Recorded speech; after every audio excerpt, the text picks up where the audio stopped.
আসসালামু আলাইকুম ভিউয়ার্স, কেমন আছেন আপনারা সবাই? আলহামদুলিল্লাহ আমি ভালো আছি। এখন দিনের ১২টা বাজতেছে আসলে। কারণ আমি বাচ্চাকে স্কুল থেকে নিয়ে এসে সবাই চা খাচ্ছি। কারণ হচ্ছে রান্না-বান্নাটা আম্মু তো করে ফেলছে। আমার কোনো তাড়া নাই। আমি আস্তে, আস্তে চা বিস্কিট খাচ্ছি গল্প করতে, করতে। তো হচ্ছে বাচ্চাকে স্কুল থেকে নিয়ে এসে আসলে কিছু না কিছু তো খেতেই হয়। কারণ বাচ্চার সাথে আমিও ডিউটিতে থাকি সারাক্ষণ। এসে খিদা লাগে, বাচ্চাও খায়, নাস্তা করে, আমরাও খাই। তো আজকে আম্মু তো সব রান্না-বান্না এসে দেখলাম যে করে ফেলছে। তো শুধু ভাতটা বসাবো আমি আর বাকি কিছু কাজ করব। বাদবাকি দোয়া-ফালা কিছু করব। তো আমার যেদিন আসলে রান্না-বান্না করে ফেলে সেদিন মনে হয় যে নিজেকে রানী, রানী একটা ভাব চলে আসে। কোনো কাজ থাকে না। শুধু মানে হাত পা নেড়ে, নেড়ে হাঁটা আরকি অল্প একটু কাজ করে। তো আমার আজকে এরকম অবস্থা। রান্নাটা হচ্ছে অনেক বোরিং লাগে মাঝে, মাঝে। তো ওটা যদি তৈরি করা পাই তাহলে তো আর কোনো কথাই নেই। কেমন জানি নিজেকে একটা মহারানী, মহারানী ভাব চলে আসে। আমার আজকে এরকমই হচ্ছে। তো বিস্কিট দিয়ে চা খেতে, খেতে আসলে আপনাদের সাথে গল্প করতেছি আরকি। আ কারণ এটা মনে হয় সব গৃহিণীর একই অবস্থা। মাঝে, মাঝে ইচ্ছে করে যে কেউ যদি একটু রান্না-বান্নাটা করে রেখে দিত আর চুলায় যেতে না হতো। তো আমার যেহেতু মা আছে, আমি মাঝে, মাঝে এরকম অনেক রিলিজ পাই। তো অন্যদের আসলে তা হয় না। অসুস্থ হলেও রান্না করতে হয় অন্যান্য ফ্যামিলিতে। দেখা যাচ্ছে যে বাচ্চা-কাচ্চা নিয়ে একা থাকে হাসব্যান্ড ওয়াইফ তখন দেখা যায় শরীরটা অসুস্থ এরপরও হচ্ছে রান্নাটা করতে হচ্ছে। কারণ হাসব্যান্ডরা তো সেই দিনে যাবে, রাতে আসে। প্রায় সবার হাসব্যান্ড অনেকের হাসব্যান্ড বিদেশে থাকে, অনেকের হাসব্যান্ড হচ্ছে দেশে চাকরি করলেও এই অবস্থা। তো মেয়েদের রান্না-বান্নাটা আসলে করতেই হয়। তো আমি শুধু ভাতটা রাইস কুকারে বসিয়ে এগুলো ধোয়া-ধুয়ি কাজ কিছু অল্প করে নেব। আজকে তেমন একটা কাজই নেই। আর হচ্ছে বাইরেও এখন আর যাব না। তো বাসার কাজই বা আমার ছোট মেয়েটা কাশি হইছে, একটু কাশতেছে। সিজনিং প্রবলেম, সিজন চেঞ্জ হচ্ছে। এখন একটু, একটু গরমও রাতে পড়ে। সে কারণে ও কেন জানি না গরম ঠান্ডা মিক্স হয়ে মনে হয় কাশতেছে কয়দিন ধরে। তো দেখি ওর জন্য মেডিসিন বের করব। তো হচ্ছে আনা থাকে আমার মেডিসিন, ওখান থেকে খাওয়াবো। তো চালগুলো ধুচ্ছি। আসলে আমরা যেহেতু কিনা চাল খাই, একটু সমস্যা চাউলগুলো একটু বেছে, বেছে দিতে হয়। অনেকক্ষণ লাগে চাউল ধুইতে, পরিষ্কার করে ধুতে। তো যাই হোক, চালগুলোতে একটু, একটু পাথরও তো মাঝে, মাঝে ধোয়ার সময় বের হয়। তো আমি ভাতটা বসিয়ে দিয়ে ধোয়া-ধুয়ির কাজ করে ফেলবো। কালকে রাতে ডিম আনা হয়েছে। এগুলো হচ্ছে আপনার ধুয়ে ফেলতে হবে। এই আরকি। তো আমি হচ্ছে আজকে যেহেতু কম কাজ করতেছি, অনেক রিল্যাক্স মুডে আছি। আ সেহেতু হচ্ছে যে আসলে মনটাও অনেকটা ফুরফুরা আর ফ্রেশ। আ কি বলবো আসলে নিজেকে অনেকটা রিলিজ, রিলিজ ভাব লাগতেছে এবং নিজেকে অনেক মুক্ত, মুক্ত ভাব লাগতেছে। কাজ-টাজ কম থাকলে আসলে যাই হয় আরকি ওরকম একটা অবস্থা। আসলে মানুষের একটা জিনিস দেখলাম যে নদীর এপার থেকে লাগে যে ওপারের মানুষ মনে হয় সুখী, ওপার থেকে লাগে যে এপারের মানুষ মনে হয় সুখী। আজকে অনেকগুলো কথার মাঝে আসলে অনেক ধরনের গল্প করি গার্ডিয়ানদের সাথে। অনেক কিছুর মধ্যে আসলে বুঝা গেল যে আসলে দুঃখ সুখ নিয়েই জীবন। এই জীবনটা দুঃখ সুখ ২ টার সংমিশ্রণে আমাদের চলতে হবে। একতরফা আমরা সুখ খুঁজতেও পারবো না জীবনে, একতরফা আমরা দুঃখও খুঁজতে পারবো না। তবুও একটু জীবনে যদি আসলে বুঝে শুনে চলাফেরা করা যায় তাহলে হচ্ছে ভবিষ্যতে জীবনটা নিয়ে আর পস্তাতে হয় না সেটা। কিন্তু সবাই বুঝে না।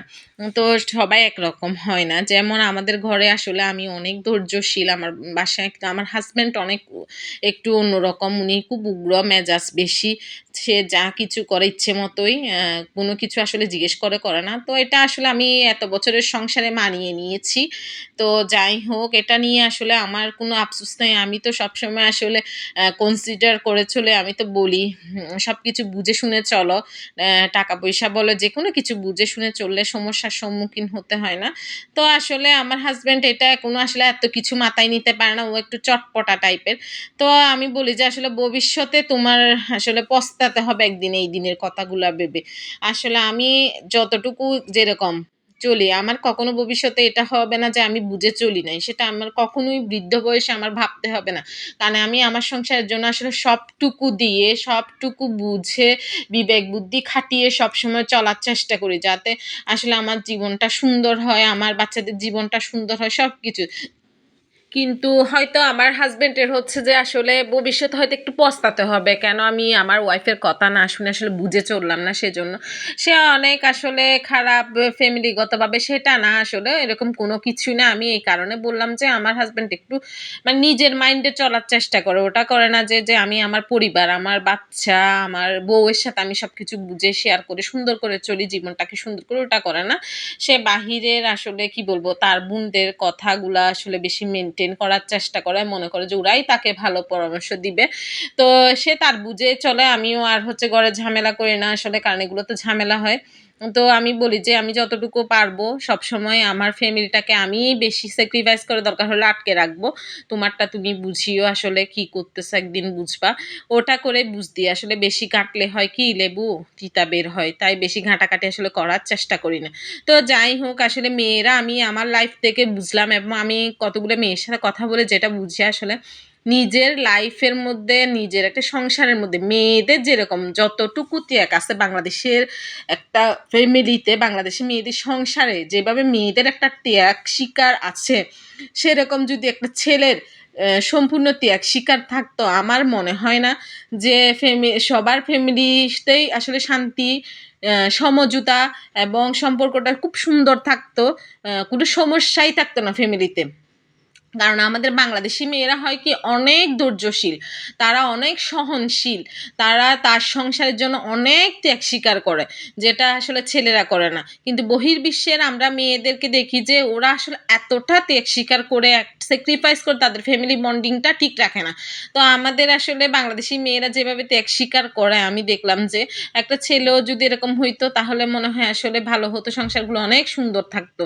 আসলে আমাদের বাংলাদেশি ছেলেরা নিজেদের একটু বুঝটা বেশি মনে করে, তারা নিজেদের বুঝেই বেশি চলে, যার কারণে হচ্ছে ফ্যামিলির হচ্ছে ভালো বুদ্ধিও তারা এটা সহ্য করতে পারে না। তো যাই হোক, আমাদের বাঙালি ছেলেরা আসলে একটু বেশি জ্ঞানী, সেজন্য হয়তো বহির্বিশ্বর থেকে আমাদের দেশটা অনেক বেশি পিছনে, একটু জ্ঞান কম হলে মনে হয় বহির্বিশ্বর থেকে আরো একটু এগিয়ে যেত। তো যাই হোক, এগুলো বললাম কারণ হচ্ছে মেয়েদেরকে নিয়ে কিছু কথার জন্য। আসলে মেয়েরা আসলে অনেক অনেক আমাদের বাংলাদেশি মেয়েদের মতো মেধা বুদ্ধি আমার মনে হয় না কোনো কান্ট্রিতে আছে। তারা যেভাবে মানে মেধা বুদ্ধিগুলা জীবনে খাটায়, অন্যান্য কান্ট্রিতে এত মেধা খরচও করে না মানে মেয়েরা, যে সারা জিন্দেগিতেও মনে হয় এত মেধা খরচ করে না, ওরা খরচ করে চলে না।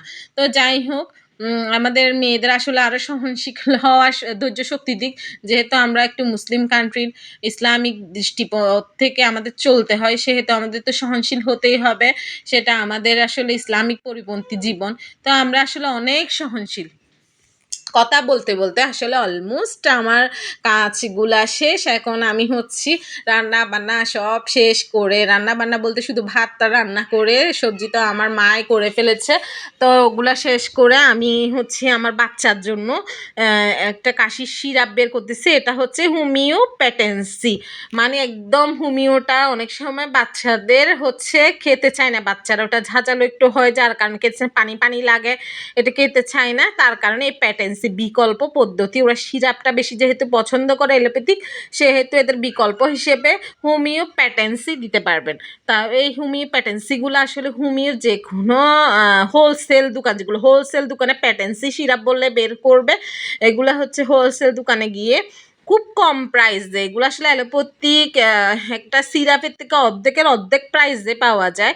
তো এটা হচ্ছে আপনার জাস্টিসিয়া, এটার নাম জাস্টিসিয়া কাশির, এটা খুবই ভালো বাচ্চাদের জন্য। এটা বাচ্চাদের একদম ক্রনিক কাশি যেগুলা এখন কাশতেছে কি মানে কিছু সময়ের জন্য, অল্প সময়ের জন্য, আবার সব সময় যাদের কাশির অ্যাজমার সমস্যা আছে এটা তার জন্য না, সাময়িক কাশি যাদের হয় ঠান্ডা লাগার কারণে অথবা গরম লাগার কারণে, না ঠান্ডা গরম মিক্স হয়ে যে কাশিগুলো হয় তাদের জন্য জাস্টিসিয়াটা, এটা একদম এলোপ্যাথিক এর মতো সব কিছু দিক নির্দেশনা ব্যবহার বিধি সব কিছুই দেওয়া আছে, আপনি কাগজে পড়েও নিতে পারবেন। হচ্ছে আবার হোমিওপ্যাথিক ডাক্তারের পরামর্শ নিয়ে নিতে পারবেন, আবার হোলসেল দোকানে ওখানে ওনারাও ডাক্তার, আসলে যেগুলো হোলসেল বিজনেস করে মেডিসিনের, এরাও কিন্তু ডাক্তারি পড়েই করে, হোমিওপ্যাথিক মেডিসিন সম্পর্কে বুঝে দেখেই এরা মেডিসিনের এই ব্যবসাটা করে। তো ওভাবে নিতে পারেন। তো এখন রাত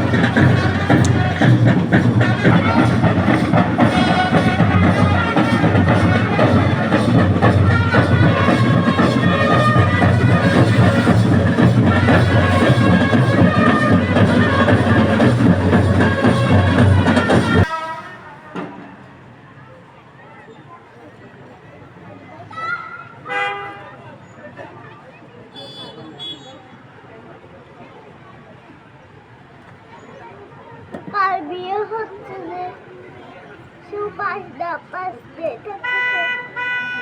আর বিয়ে হচ্ছে সবাই গায়ে হলুদ আসতেছে। ওই দেখো বিয়ের কার্ড দেখছো, জাস্ট ওয়াও।